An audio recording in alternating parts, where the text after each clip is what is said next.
Is this how the Lakers are going to look next season? Hey, do you want to win a PS5 with Madden NFL 21 and NBA 2K21? We'll be announcing the winner as soon as they come out, so be sure to leave a like, comment, subscribe, and turn on notifications to enter the giveaway.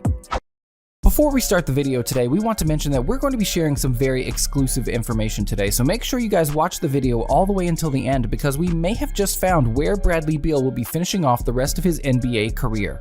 The Los Angeles Lakers have the most talented duo in the NBA this season, and win or lose in the finals, Rob Pelinka is going to be hard at work looking to improve the team in any way he can in the short offseason. One dominant option would be to trade for Bradley Beal, who is perhaps the most popular trade candidate in the league right now. Sources say he was actually on the phone with LeBron a day before Game 1 of the finals, which left some serious rumors on the table. Beal is a really talented two-guard who is kind of stuck on the Wizards and has a massive extension that is going to kick into effect in 2 seasons. The Wizards, who are not a great team, very well could be interested in freeing up the money that is owed to Beal. They essentially cannot add anything with his and John Wall's contract, and it is clear that the guard duo has not been able to push the team past the next level, even though we have not seen both healthy at the same time recently. This is more than just an interesting dream idea for the Los Angeles Lakers, as the team has reportedly shown interest in trading for Beal. NBA insider Shams Charania confirmed on the Load Management podcast that the Lakers have had an interest in Beal at several different points. The big hang-up in a potential Beal trade is whether or not the Washington Wizards want to offer him a Supermax extension. Beal could opt out after the 2021-22 season and get the 35% Supermax contract from the Wizards, which seemed to be his plan when he signed this extension. However, 2 things could have changed this plan. First is the simple fact of whether or not the Wizards even want to sign him to a Supermax contract. If there is any legitimate steam around the team shopping Beal, then they probably do not want to lock him in on a massive contract as he heads into his 30s, especially with how the John Wall contract has played out. So what would it take for the Los Angeles Lakers to trade for Beal after the 2019-20 season concludes? The Lakers would receive Bradley Beal, and the Wizards would get Danny Green, Kyle Kuzma, Avery Bradley, Quinn Cook, Talon Horton-Tucker, and a 2020 first-round pick. Whether or not this trade would be worth it is a discussion for another day, but this is simply what it would take to get the ball rolling on a Bradley Beal trade. You could include a third team with moving pieces elsewhere, but this is essentially who the Lakers would have to give up. From a value standpoint, the 3 most valuable things in this trade for Washington are Kuzma, the draft pick, and freeing up the cap space for Beal with expiring contracts in Green, Bradley, and Cook. Whether or not that is worth it for the Wizards depends on how much they value freeing up the contract space of Beal. Sometimes we see teams take less value if they simply want to free up money, but again, it all depends on the Wizards' priorities. Avery Bradley would have to accept his player option for next season and essentially accept a sign and trade to Washington. Would he leave a contending team for a non-contending team as a favor to the Lakers? Maybe if LeBron decides to include him in Space Jam 2, but it would take some convincing.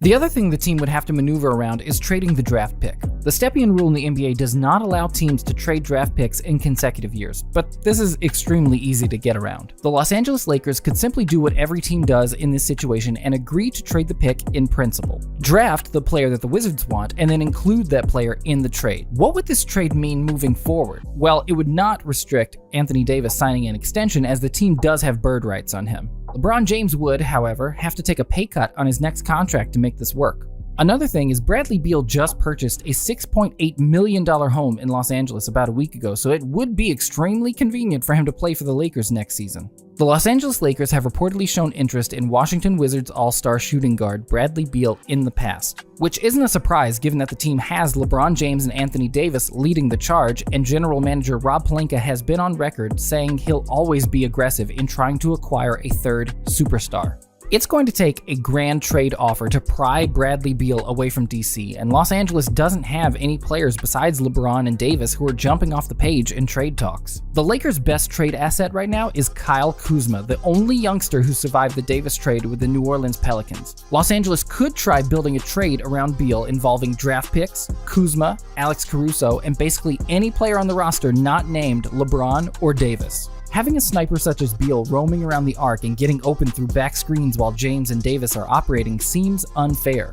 The Lakers would have one of the deadliest big threes in the NBA with LeBron, Davis, and Beal. The open looks Beal would get from deep would be shots he has never seen before, since LeBron and Davis command so much attention when they have the ball. However, Lakers fans praying that Bradley Beal ends up in Los Angeles are in for a rude awakening. LeBron will be 36 years old next season. He's got so many miles on his body, and eventually Father Time will catch up to him. Or so we think. The Lakers would be smart to inquire about Beal and offer the house for the sharpshooter. Whatever draft picks and players the Wizards want for Beal, the Lakers should just say yes. Washington isn't going to ask for LeBron or Davis because they already know what Pelinka will say. However, the Wizards can get a young stud in Kyle Kuzma who will be able to see his usage rate increase getting away from LeBron and Davis. Washington would also need whatever future draft picks the Lakers have and salary fillers. The Lakers need knockdown shooters if they are to compete for a title in the next few seasons, and Beal is a guy who can do way more than hit 40% from beyond the arc. Beal is one of the best off-ball scorers in the league. He's improved as a driver and has become way more aggressive to be way more than just a three-point shooter, also putting a lot of work in defense lately. His skills could come in really handy for several teams needing to add some firepower to their starting five. And with his prime still to come, he'd definitely be worth the risk of trading a couple of assets to get him. On the other hand, a team that has looked quite good but that still needs a superstar to try and match up against the Nets, Warriors, and Clippers next season, who luckily did not get in their way to the finals this season,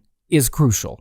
Although Beal would thrive as a spot-up shooter, the Lakers wouldn't be getting the most out of him. Beal is at his best when he can combine his on- and off-the-ball skills. Beal is having his best statistical season because he is averaging a career-high 79 touches per game. The 79 touches have given Beal more opportunities to generate offense as he is averaging 9.5 pick-and-rolls per game.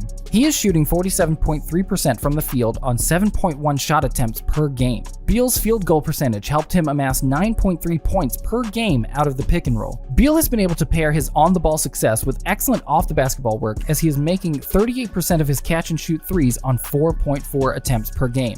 Catch-and-shoot threes and pick-and-rolls have accounted for 47.2% of his scoring output as he is averaging a career high of 30.5 points per game. However, there is a potential benefit to Beal having a lesser offensive role as it would give him a chance to improve his defensive reputation. Beal was considered one of the worst defenders in the league before the All-Star break. There was no secret that the Lakers were interested in adding Bradley Beal to their superstar cast of Davis and James. And Beal would certainly put them over the top as the best team in the NBA. He is that special, especially when paired with LeBron James and Davis, who would free up tons of space for him to operate. Beal most probably wouldn't mind playing for the city of Los Angeles while wearing the famous Lakers jersey. For Washington, Kyle Kuzma would become a second star next to John Wall. Kuzma is clearly built for something special with his complete confidence in himself and his abilities. As a forward who can score in many ways, he would be given a chance to be a number 1 or 2 option for this team. Alongside Wall, they might be onto something special in the future if they can draft the right players. They can use KCP's contract to clean the salary, while Danny Green and Quinn Cook could be a solid addition for the Wizards. They could even get John Wall in on this trade. John Wall's name has floated around as a potential trade target for the Los Angeles Lakers since the Wizards made it clear all players on the roster were open in trades. It is apparent that the best set of players to have around for LeBron to succeed are shooters and a center who can set picks and move without the ball. John Wall has a pass-first mentality just like LeBron James, and that has not worked out in the past. The Lakers would not be wise to pair these two players, as Wall would not play to his potential without the ball in his hands. John Wall's gifts are centered around his ability to set up teammates to score. With LeBron on your team, the ball is in his hands the majority of the time. In turn, Wall would need to be able to score off of spot-ups and slashing to the basket. That is just not Wall's game and is not how a team would get the best out of him. But at the same time, you never know. Maybe Wall can adapt his game and become that dominant star point guard the Lakers need. Now with Bradley Beal playing with the Wizards, which most people would consider a non-contending championship team with an all-star player on it, this raises some concerns considering sources say Beal was actually on a call with LeBron before the finals began. And he just bought a home in LA. This trade is the most convenient for Beal. There's nothing more to it. Let us know how you feel about this trade in the comments down below.